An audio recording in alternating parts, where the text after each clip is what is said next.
quanto a animação é importante pra um anime? Sendo sincero, eu não vou mandar aquele papinho de animação não é tão importante assim. Muito pelo contrário, ela é importante tanto para leitores do mangá, tanto para pessoas que não conheciam a obra original, mas vão ser cativados pela série. O leitor do mangá, ele quer ver cenas específicas animadas que ele já meio que animou na cabeça dele. Se você tem o costume de ler mangás ou quadrinhos, você consegue entender mais ou menos o que eu quero dizer. Você vê aqueles 3 ou 4 quadros de destaque e automaticamente você coloca movimento neles na sua cabeça. E quando você descobre que essa série vai ser passada para animação, você fica sonhando com aquela cena específica mais bem animada possível. Eu acho que isso, de uma certa forma, é até honrar um pouco o produto original, fazendo o melhor possível com todas as ferramentas que você tem e conseguindo converter cada vez mais fãs e pessoas alucinadas pela sua obra. E mesmo que seja uma tarefa árdua, ter que competir contra leitores do mangá quando o quesito é animação, já que na sua cabeça você consegue montar o melhor cenário possível quando se trata desse tipo de coisa. Existem muitos estúdios, ao meu ver, que conseguem superar o material original e com a animação especificamente conseguir transcender a obra. Kimetsu, eu tô falando de você.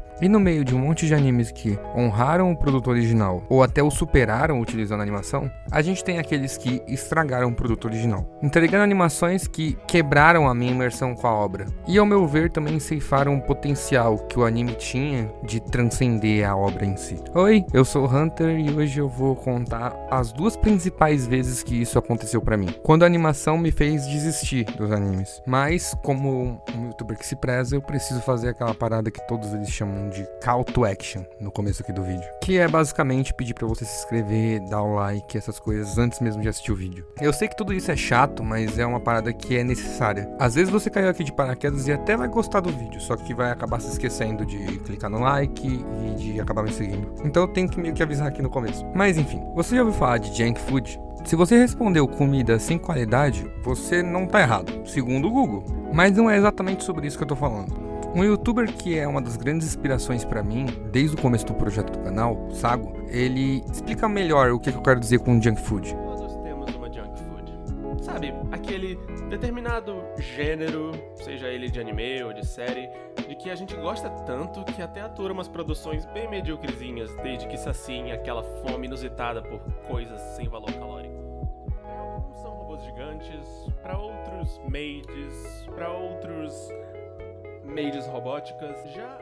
Então agora, entendendo um pouquinho melhor o que eu quero dizer com junk food, eu preciso explicar qual que é a minha junk food favorita. E eu não tenho exatamente um gênero favorito de junk food. Eu preciso necessariamente de algo que eu não preciso pensar tanto para consumir. Geralmente eu consumo conteúdos um pouco mais densos para tentar deixar um pouquinho mais rebuscado as coisas que eu escrevo. Então eu preciso mais ou menos de algo que eu descanse a cabeça assistindo. Algo que eu não precise ficar me esforçando muito para entender sobre texto ou coisas do tipo. E entre um amontoado de coisas mais fáceis de compreensão que eu assisto, com certeza meu gênero favorito é anime de porrada sem muita explicação no meio. Os brothers se socando sem muita explicação, com magia envolvida, geralmente é o tipo de coisa que eu consumo pra descansar de verdade. Então quando eu descobri um mangá que tinha deuses de várias mitologias diferentes combatendo seres humanos, figuras históricas do nosso mundo, eu fiquei bastante interessado pelo assunto. E esse é Shumatsu no Valkyrie, um mangá que eu comecei a me interessar mais ou menos na metade de 2018. Ele me cativou bastante.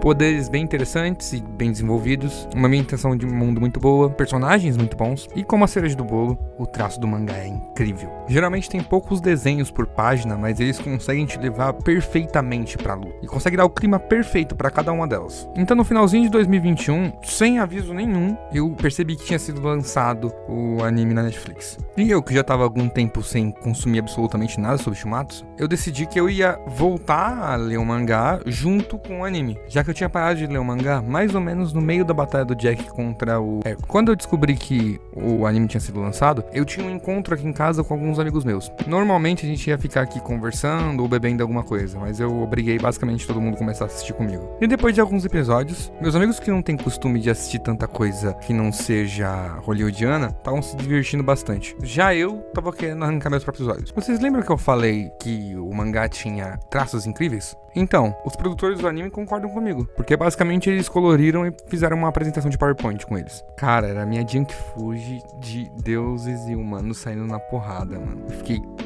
tão decepcionado com isso, velho. Shumatsu tinha um potencial absurdo. Era uma história bem bem acessível, ela não era difícil de se entender. Os personagens são bem gostáveis e a animação deveria ser a cereja do bolo. Com uma animação levemente decente, o potencial de explosão que Shumatsu tinha era absurdo realmente. Essa animação facilmente ia se pagar com merchandising e coisas do tipo. E hoje em dia ele é só mais um anime do catálogo da Netflix. Eu fui procurar os motivos pra saber por que a animação de Shumatsu era tão desprovida de qualidade assim. E um dos motivos que eu achei num artigo na internet era que os personagens de Shumatsu eram inventivos demais. Então eles optaram por uma animação mais travada pra conseguir atingir algo parecido com o mangá. E eu não sei pra vocês, mas pra mim não cola esse papo, principalmente como leitor de One Piece. Eu tenho muitas ressalvas com a animação de One Piece. Só que, pelo menos, se você quiser ser bastante leviano com ela, você pode falar que ela é minimamente decente. Coisa que a animação de Shumatsu não consegue ser. Isso que eu nem tô falando de Wano, irmão, entendeu? Wano é outro game. E eu fico parando pra imaginar quantas pessoas perderam a oportunidade de conhecer as lutas posteriores das 3 do anime por causa de uma animação cagada. Se você é uma delas, leva como uma recomendação pessoal aqui do Titi Hunter. Lê o mangá, de verdade.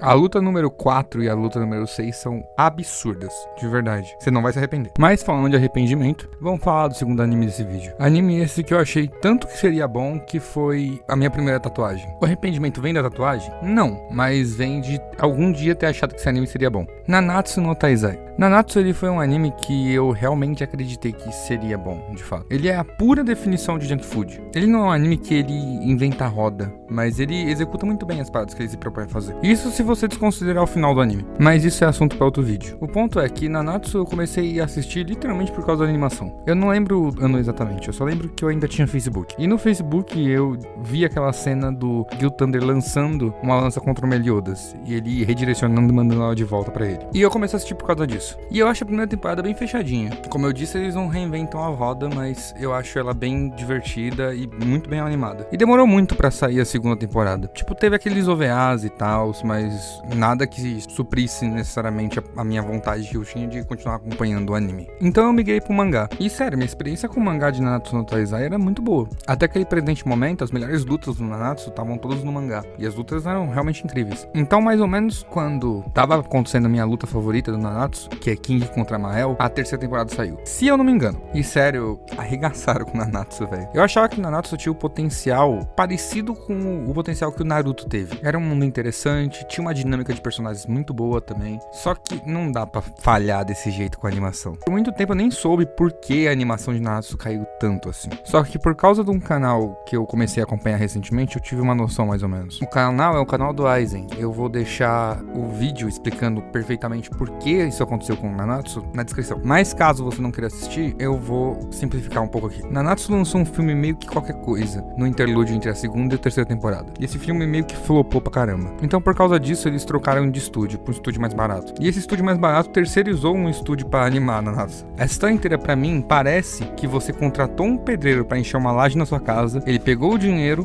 cortou pela metade, contratou um ajudante e mandou ele fazer o serviço. É óbvio que não podia dar errado, né? Então, meio que Nanatsu morreu depois disso. Eu tenho muitos problemas com o final de Nanatsu, de verdade, tenho bastante problemas. Mas eu achava que realmente podia ter um potencial. Só que quando sua história se torna uma piada a nível mundial por causa da internet, eu acho difícil você conseguir recuperar isso de alguma certa forma. E cara, eu não sei como é que é a relação do criador de Nanatsu com a obra em si, se ele é tão apaixonado assim pela obra como, por exemplo, eu sou pelas coisas que eu escrevo. Eu não digo isso porque eu quero desconsiderar os sentimentos de alguém ou dizer que eu sinto mais que outra pessoa. Eu digo isso porque a indústria de mangás japoneses, pelo menos pra mim, parece ser algo meio toque de caixa, saca? Onde se não fez um sucesso estrondoso inicialmente, joga no lixo, tenta de novo e vai mais outras 800 vezes, até realmente dar certo. O lucro imediato acaba sempre mandando, e isso ceifou Nanatsu no Taizai. E eu citei o amor do autor pela obra, porque justamente eu me coloco no lugar dele. Eu sinto a agonia que talvez ele tenha sentido por ver a obra dele ser escanteada por causa de única e exclusivamente lucro. E sim, eu sei que é uma indústria, eu sei que tudo é baseado em lucro, mas quando você ceifa a possibilidade da obra se tornar melhor por causa de lucro, é muito baixo pra mim. Obras boas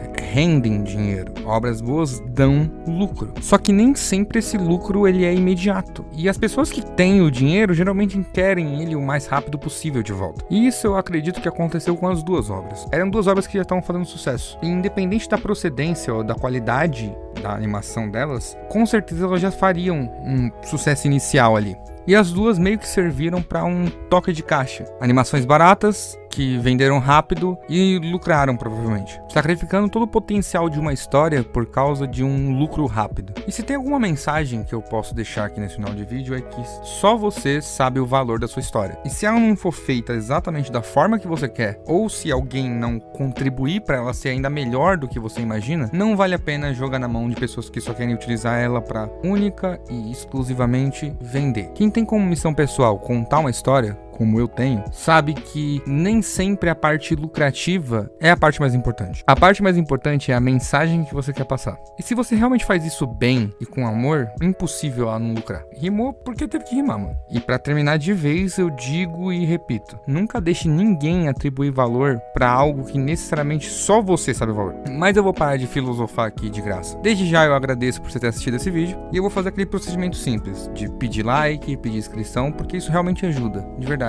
Eu quero realmente focar nisso aqui 100%. E todo esse lenga-lenga de final de vídeo, ele sempre ajuda demais pra eu continuar nesse mesmo foco. Então, se você puder, por favor, se inscrever e, por favor, compartilhar com alguém esse vídeo, eu ficaria muito agradecido. E o like sempre ajuda pra gente saber se a gente tá indo por um caminho certo ou errado aqui na plataforma. Mas, especialmente pra você que ficou até o final do vídeo, eu quero contar uma coisa que eu vou começar a fazer. No meu segundo vídeo, eu prometi que eu ia fazer um resumão sobre o Ordem Paranormal, o RPG do Cellbit. E mesmo que o Cellbit não tenha dito exatamente quando é que ele volta com o RPG, eu vou começar o meu resumo, mas não vai ser aqui. Eu gosto muito do Ordem, mas eu não quero que o meu canal gire em torno dele. Então eu decidi que eu vou fazer esses resumos da maneira mais rápida possível no TikTok. Então esse é o meu nick e logo mais vai começar os resumos por lá. Me segue lá e aproveita e já me segue no Instagram também, que todos os vídeos do TikTok acabam parando no Instagram. Mas por enquanto era só isso. Oi, eu sou o Hunter e muito obrigado por deixar eu te contar essa história. Até as próximas.